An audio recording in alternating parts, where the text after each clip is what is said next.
أعوذ بالله من الشيطان الرجيم بسم الله الرحمن الرحيم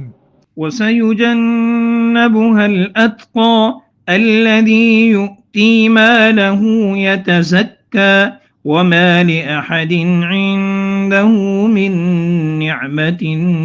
تجزى إلا ابتغاء وجه ربه الأعلى ولسوف يرضى۔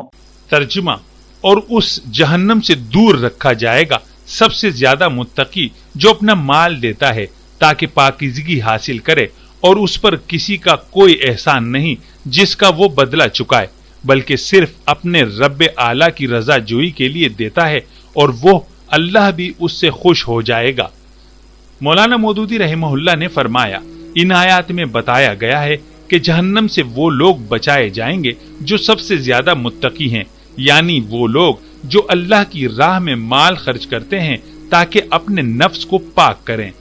ان کے انفاق کے پیچھے کوئی دنیاوی غرض یا کسی کے احسان کا بدلہ چکانے کا ارادہ نہیں ہوتا، بلکہ وہ محض اللہ کی رضا کے لیے خرچ کرتے ہیں۔ اللہ تعالیٰ بھی ایسے شخص سے راضی ہو جاتا ہے اور اسے ایسا اجر عطا کرتا ہے کہ وہ مکمل طور پر خوش اور مطمئن ہو جاتا ہے۔ شان نزول: یہ آیات عمومی طور پر اللہ کی راہ میں خرچ کرنے کے صحیح تصور کو واضح کرتی ہیں، لیکن روایات کے مطابق خاص طور پر سیدنا ابو بکر صدیق رضی اللہ عنہ کے بارے میں نازل ہوئی ہیں۔